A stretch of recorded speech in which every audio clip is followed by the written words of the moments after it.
আজকে আমি আপনাদেরকে একটা জিনিস দেখাবো। দেখেন, আমি গত 2 দিন আগে ঢাকার বাইরে গিয়েছিলাম, একদমই রিমোট এরিয়া, সেটা ছিল বরিশালের মোলাদি উপজেলা, এবং সেটাও একদম প্রত্যন্ত অঞ্চল, যেখানে যাওয়ার পর ঘরের ভিতর বসে নেটওয়ার্ক আমি পাচ্ছিলাম না। আপনারা আমার স্ক্রিনটা কেয়ার করেন, আমি কিন্তু স্ক্রিন রেকর্ড করে নিয়ে আসছি যাতে আপনাদেরকে সহজে বোঝাতে পারি।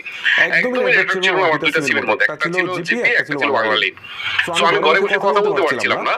সো আপনারা দেখেন, স্ক্রিনটা ভালো করে দেখেন, তারপরে আমি আপনাদেরকে দেখাচ্ছি যে এই সেটিংসটা করার পর আসলে কি ইমপ্রুভমেন্টটা হয়েছিল। ওকে, সো আমি যখন এই সেটিংসটা করার পর আমি কিন্তু ফুললি নেটওয়ার্ক পাই, ঘরে বসে ফুললি কথা বলতে পারছিলাম, কোনো ধরনের প্রবলেম হচ্ছিল না। ওকে, সো আপনাদেরও যদি এরকম নেটওয়ার্কের প্রবলেম থাকে বা ইস্যু থাকে, দেখা গেল যে আপনারা ঘরে বসে কথা বলতে পারেন না, কলে কথা বলতে খুব সমস্যা হয়, তাহলে আপনারা এই সেটিংসটা করে নেন। কিভাবে করবেন আপনাদেরকে দেখাচ্ছি। প্রথমে আপনার ফোনের সেটিংসে চলে যাবেন, সেটিংস থেকে হচ্ছে কানেকশনসে চলে যাবেন, কানেকশন থেকে হচ্ছে আপনার মোবাইল নেটওয়ার্কে চলে যাবেন। এখন অনেকেরই হয়তো সেম